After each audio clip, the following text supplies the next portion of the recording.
এই সংসারে এমন অনেক ব্যক্তি আছেন যারা নিজেদের প্রসন্নতার জন্য স্বার্থপরতার সীমা পার করে যেতে পারেন, নিজে সুখ লাভ করার জন্য অন্যকে দুঃখ দিতে পারেন।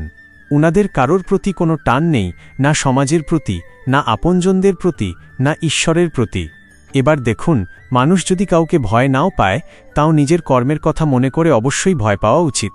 কারণ আপনি যা কর্মই করুন, তার ফল নিজে থেকে আপনার কাছে আসবেই, নিশ্চিত রূপে আসবে। তার থেকে আপনি পালাতে পারবেন না। কেউ নিজের কর্মফলের হাত থেকে বাঁচতে পারে না। স্বয়ং মহাদেবকে উনার কর্মফল ভোগ করতে হয়েছিল। উনি কিছু না ভেবেই ভস্মাসুরকে বর দিয়েছিলেন। তার পরিণামস্বরূপ যেটা হলো যে ওই ভস্মাসুর, যাকে মহাদেব বরদান করেছিলেন, তার হাত থেকে নিজের প্রাণ বাঁচিয়ে উনাকে পালাতে হলো। এই সংসারে এমন কেউ নেই যে নিজের কর্মফলের হাত থেকে বাঁচতে পারে। সবসময় এটা ভেবে দেখুন যে কর্মটা আপনি করছেন সেটা শ্রেষ্ঠ কিনা।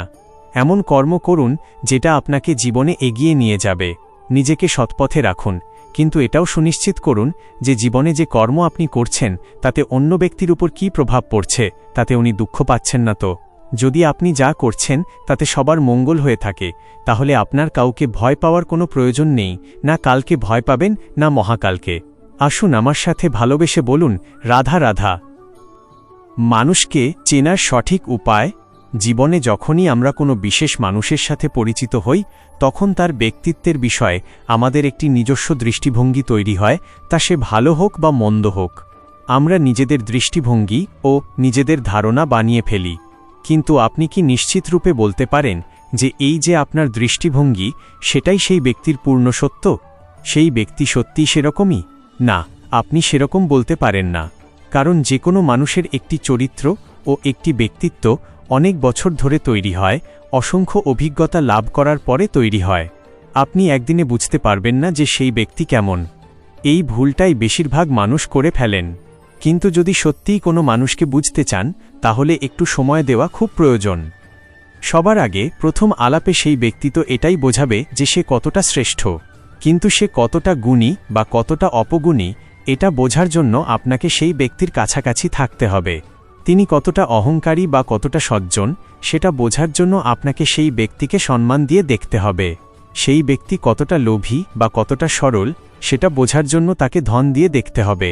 সেই ব্যক্তির কতগুলো খারাপ গুণ আছে, সেটা বোঝার জন্য সেই ব্যক্তিকে স্বাধীনতা দিয়ে দেখতে হবে। তবেই তাকে আপনি বুঝতে পারবেন। যে কোনো মানুষকে বোঝা, তার ব্যক্তিত্ব বুঝে ওঠা এতটা সহজ কাজ নয়। যতক্ষণ কোনো ব্যক্তির ব্যক্তিত্ব সম্পর্কে স্পষ্ট ধারণা না হয়, ততক্ষণ সেই ব্যক্তির সাথে সম্পর্কে অগ্রসর হওয়া উচিত হবে না। আসুন আমার সাথে ভালোবেসে বলুন, রাধা রাধা। নীরবতা ও প্রসন্নতার শক্তি। এই সংসারের দুটি সবথেকে শক্তিশালী শব্দ হল নীরবতা এবং প্রসন্নতা। এই দুটি সবথেকে বেশি কঠিন। এবার আপনি বলবেন, এতে কঠিনের কি আছে? না, ক্ষেত্র বিশেষে নিজে নীরব থাকা হলো অত্যন্ত কঠিন, আর তার থেকেও বেশি কঠিন হল বিকট পরিস্থিতিতে নিজেকে প্রসন্ন রাখা। কিন্তু যদি আপনি এটা শিখে যান, তাহলে এই নীরবতাই আপনাকে জীবনে অনেক বড় বড় সমস্যার হাত থেকে বাঁচাবে। এই প্রসন্নতা আপনাকে বিকটতর পরিস্থিতি থেকে বেরিয়ে আসতে শক্তি যোগাবে। তাই এই গুণ আত্মসাৎ করুন, আর আমার সাথে ভালোবেসে বলুন, রাধা রাধা। অর্জনের চেয়েও কঠিন হল রক্ষা করা। আমরা সবাই জীবনে কামনা করি, কেউ ধন সম্পত্তির কামনা করি, কেউ ভালোবাসার, কেউ বন্ধুদের, কেউ নাম খ্যাতি আদি ইত্যাদি। এগুলো লাভ করার জন্য আমরা চেষ্টা করতে থাকি, পরিশ্রম করতে থাকি। কিছু সময় পরে অর্জনও করে ফেলি। কিন্তু সবকিছু অর্জন করার কিছু সময় পরে এরা রুষ্ট হয়ে যান, আমাদের থেকে দূরে চলে যান, বা আমাদের থেকে কেড়ে নেওয়া হয়। এমনটা কেন হয়? এমনটা এই কারণে হয়, কারণ মানুষের একটা দুর্বলতা আছে। কোনো কিছুই অর্জন করার পরে আস্তে আস্তে সে তার মূল্য ও তার গুরুত্ব ভুলে যায়, তার জন্য চেষ্টা করা ছেড়ে দেয়। আর এটাই হলো সবথেকে বড় সমস্যা। ঠিক যেমন কোনো ব্যক্তি যিনি ধন অর্জন করতে চান, তার জন্য কঠিন পরিশ্রম করেন, হয়তো ধন অর্জন করেও ফেলেন। তারপর আস্তে আস্তে ওই ধনের মূল্য ভুলে যান, উচিতভাবে তা প্রয়োগ করেন না।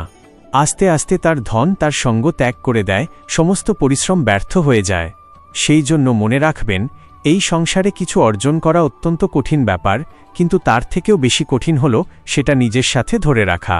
তাই জীবনে যখনই আপনি কিছু অর্জন করবেন, তার গুরুত্বটা বুঝুন, আর তারপরে সময় সময় তার মূল্য নিজেকে স্মরণ করাতে থাকুন। কৃতজ্ঞ থাকুন যে আপনার পরিশ্রম আপনাকেই ফল দান করেছে। আর চিরকাল পরিশ্রম করুন, তবেই আপনি যেটা লাভ করেছেন সেটা আপনার কাছে থেকে যাবে। আসুন আর আমার সাথে ভালোবেসে বলুন, রাধা রাধা। মনের নিয়ন্ত্রণই প্রকৃত বিজয়। এই সংসারে আপনার সবথেকে বড় বন্ধুকে? কেউ বলবেন ছোটবেলার বন্ধুরা, কেউ বলবেন মাতা পিতা, কেউ বলবেন ঈশ্বর। এবারে বলুন যে এই সংসারে আপনার সবথেকে বড় শত্রু কে? কেউ বলবে আপনার বিরোধী, সেই ব্যক্তি যে আপনাকে হিংসা করে, বা আপনার নিজের অহংকার, আপনার কুকর্ম। আমি বলবো যে সংসারে আপনার সবথেকে বড় বন্ধু হলো আপনার নিজের মন। এই চঞ্চল মনকে যদি আপনি নিয়ন্ত্রণ করতে শিখতে পারেন, তাহলে এর থেকে বড় বন্ধু এই সংসারে আপনি কোথাও পাবেন না। সেখানেই যদি এই মন আপনাকে বশ করে ফেলে, তাহলে সংসারের থেকে বড় শত্রু আপনি কোথাও পাবেন না। সেই জন্য এই সংসারকে নিয়ন্ত্রণ করার চেষ্টা ত্যাগ করুন। প্রথমে এই মনকে নিয়ন্ত্রণ করতে শিখে যান, তাহলে এই জীবন নিজে থেকেই সাফল্যের পথে অগ্রসর হবে, আর তখন এই মন প্রসন্ন হয়ে বলবে, রাধা রাধা। ধর্ম ও কর্মের সংযোগ। সংসারে যদি আপনি শুভ কিছু করতে চান, তাহলে দুটি পথ আছে। প্রথম হলো ধর্ম, আর দ্বিতীয় হলো কর্ম। কিছু ব্যক্তি এমন কথাও বলেন যে, আমরা তো ধর্মের পথেই অগ্রসর ছিলাম, আমরা তো লক্ষ্য প্রাপ্ত করতে পারলাম না, বরং আমাদের নিন্দা হলো। এবার এরকমটা ঠিক কেন হয়?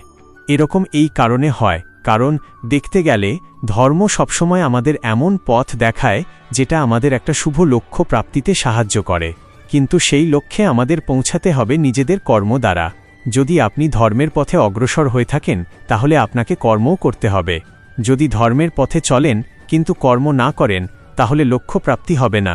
ঠিক সেইভাবেই যদি আপনি কর্ম করতে থাকেন কিন্তু ধর্মের পথে না চলেন, তাও লক্ষ্য প্রাপ্তি হবে না।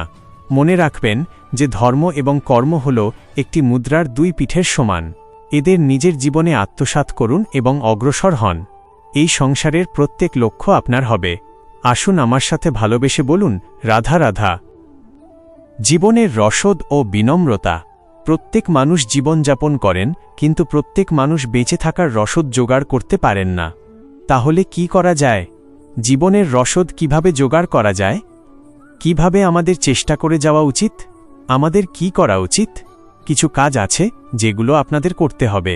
সর্বপ্রথম, জীবনে যখনই কোনো সমস্যা আসবে, তখন নিরপেক্ষভাবে তার সম্মুখীন হন। তা যে সমস্যাই হোক, সেটার সমাধান করার জন্য আপনাকে শুভ পথ নির্বাচন করতেই হবে। তারপরে যদি আপনার হাতে কখনো ক্ষমতা আসে, সেই মুহূর্তে আরও বেশি বিনম্র থাকতে হবে। আপনি ধন অর্জন করলে তখন অহংকার জাগ্রত হতে দিলে চলবে না। আপনি যদি শক্তিশালী হয়ে ওঠেন, তাও অহংকার জাগ্রত হলে চলবে না। জীবনে যখনই ক্রোধ হবে, তখন নিজেকে নিয়ন্ত্রণ করুন, আর ভেবে দেখুন যে যদি এই মুহূর্তে আপনি ক্রোধ দেখান, তাহলে তার পরিণাম কি হবে। এর ফলে কি কিছু শুভ ঘটনা ঘটবে, নাকি অশুভ কিছু ঘটবে? শুধু এই কটা কাজ নিজেদের জীবনে আত্মসাৎ করুন, জীবন যাপন অত্যন্ত সহজ হয়ে যাবে। আসুন আমার সাথে ভালোবেসে বলুন, রাধা রাধা। নদীর মতো প্রবাহমান হওয়া। আপনি কখনো কোনো পাথরের বুক চিরে বয়ে চলা কোনো নদী দেখেছেন? পাথর নদীর সামনে নত হয়ে যায়, তাকে বাধা দিতে চেষ্টা করে কিন্তু কখনো বাধা দিতে পারে না। এই নদী হলো ততটাই শক্তিশালী, কিন্তু এর আরম্ভ কোথা থেকে হয়? দূরে কোথাও কোনো পর্বতের চূড়াতে এক বিন্দু জল ঝরে পড়ে, আর তার সাথে হিম গলিয়ে দেয়।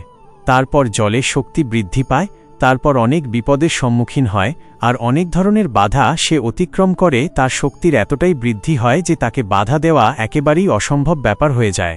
দেখুন, নদী তো মহান বটেই, কিন্তু তাকে মহান করে তুলেছে কে? সেই সকল বিপদ যার থেকে ও কখনো পালায়নি। সেইভাবেই আমাদেরও বিপদ থেকে পালিয়ে গেলে হবে না, তার সম্মুখীন হতে হবে সাহসের সাথে, পূর্ণ শক্তি প্রয়োগ করে। তবেই আমরা শিখতে পারব, তবেই আমরা সামনে এগোতে পারব। যদি আপনি জীবনে কুন্দন হয়ে উঠতে চান, তাহলে জ্বলন সহ্য করতেই হবে। আসুন আমার সাথে ভালোবেসে বলুন, রাধা রাধা। সদ্গুণ ও সুগন্ধ। এ হল গোলাপ ফুল। একে আমরা সকলে চিনি, সমগ্র সংসার ভালোবাসে এই পুষ্পকে। এই ফুল দেখতেও সুন্দর, সবথেকে বেশি গুরুত্বপূর্ণ কথা হল এর সুগন্ধ, যা দূর দূরান্ত থেকে ব্যক্তিদেরকে আকৃষ্ট করে। এই সুন্দর পুষ্প একটু মন দিয়ে দেখলেই দেখা যায় এর নিচে কাঁটা রয়েছে। এই সংসার বলে, এ প্রকৃতির কেমন রচনা, এত কোমল পুষ্প, এটা কি তীক্ষ্ণ কাঁটাসহ প্রস্ফুটিত হয়? এটাই হলো জীবনের সত্য। আমাদের অন্তরের সদ্গুণ, সেগুলো এই ফুলের মতোই সুন্দর। সংসারের সৌন্দর্য দেখতে পায়, এর সুগন্ধ চতুর্দিকে ছড়িয়ে পড়ে।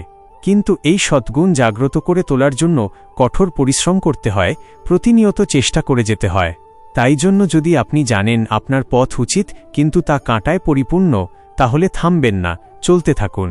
একবার যদি অন্তরের সদ্গুণ জাগ্রত হয়, তাহলে এই সংসারের সৌন্দর্য দেখবে আর সুগন্ধে আকর্ষিত হয়ে আপনার কাছে আসবে। এই মন, এই জীবন প্রসন্ন হয়ে বলবে, রাধা রাধা। জীবনের ৩ নীতি ও বাঁশির সুর। মোহানের বাঁশির এই সুর, এই সঙ্গীত কার না পছন্দ হয়? সবারই খুব ভালো লাগে। এবার এই সুর আসে কোথা থেকে? কেউ বলবেন কৃষ্ণের হৃদয় থেকে। সত্য কথা, এই সুর হৃদয় থেকে নির্গত হয় এবং প্রকট হয় এই বাঁশি থেকে। এই বাঁশিটাকে দেখুন, এই ছিদ্রগুলি দেখুন, প্রত্যেকটা সুর থেকে নিজস্ব একটা স্বর নির্গত হয়। এবার যে ব্যক্তি এই সমস্ত সুর এবং স্বর বুঝতে পারেন, এতে নিপুণ, তিনি এই বাঁশির দ্বারা যে সুর নির্গত করবেন তা তো মধুর অবশ্যই হবে। এবার জীবনের সাথেও কিছুটা এরকমই ঘটে। জীবনের কিছু নীতি থাকে, অর্থ, কুটুম্ব এবং আধ্যাত্মিক।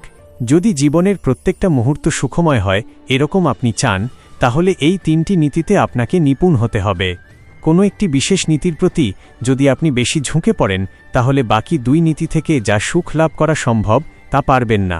ধন অর্জন করতে হবে পরিবারের জন্য, পরিবারের সুখ মনে শান্তির জন্য, মনে শান্তির প্রয়োজন মনে শুদ্ধতার জন্য।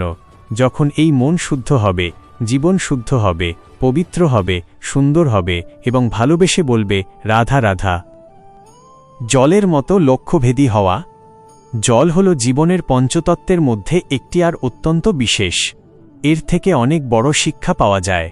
এই জলের গন্তব্যের বিষয়ে এর স্পষ্ট ধারণা আছে। ও জানে ওর লক্ষ্য কি, আর প্রয়াস করে ততদূর সে পৌঁছেও যায়। এটি পর্বত থেকে বয়ে নিচে নেমে আসে, নদীর সাথে সমাহিত হয়ে তার সাথে বয়ে চলে, চিরসবুজ বনানী গড়ে তোলে, প্রাণীদের তৃষ্ণা নিবারণ করে সামনে এগিয়ে চলে, মানুষের সাথে মিলিত হয়। যারা একে বাঁধের মধ্যে বেঁধে রাখতে চেষ্টা করে, সে বন্দি দশাতেও থেকে যায়, মানুষের কল্যাণ করে। তারপর বাঁধ থেকে মুক্তি পেয়ে এগিয়ে চলে। কোথাও ধাক্কা খায়, কোথাও বাধা পড়ে, কোথাও যদি পথ খুঁজে না পায় তাহলে পথ খুঁজেই নেয়, আর যেখানে পথ থাকে না সেখানে পথ বানিয়ে নেয়, আর শেষ পর্যন্ত নিজের লক্ষ্যে পৌঁছেই যায়, অর্থাৎ সমুদ্রে গিয়ে সমাহিত হয়ে যায়।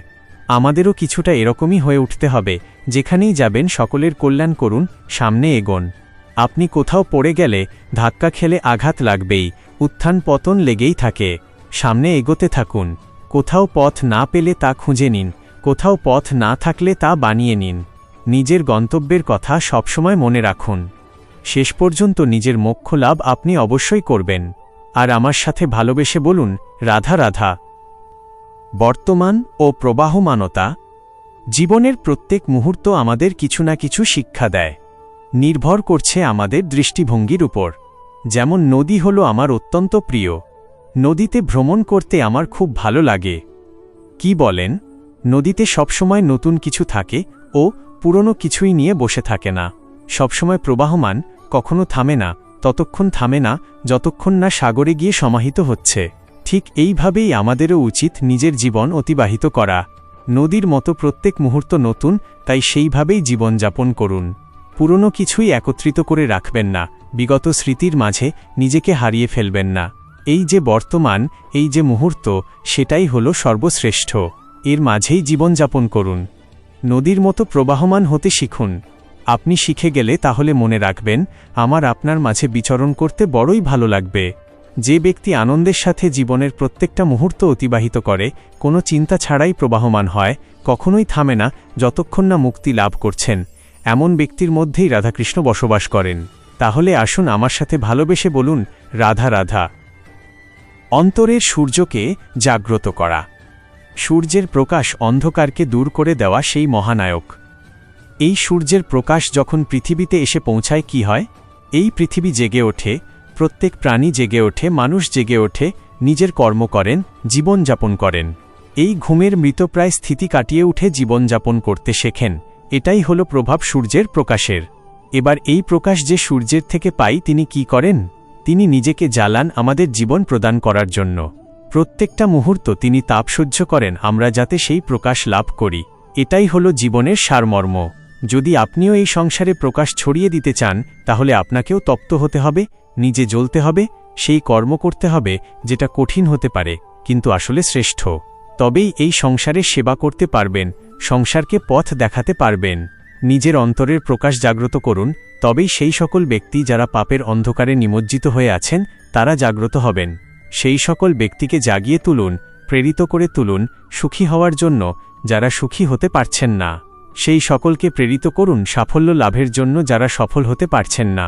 নিজের অন্তরের সূর্যকে জাগ্রত করুন, চারিদিকে শুধু প্রকাশই প্রকাশ হবে, জীবনই জীবন থাকবে, আনন্দই আনন্দ থাকবে। আর মন বারবার প্রসন্ন চিত্তে বলে উঠবে, রাধা রাধা।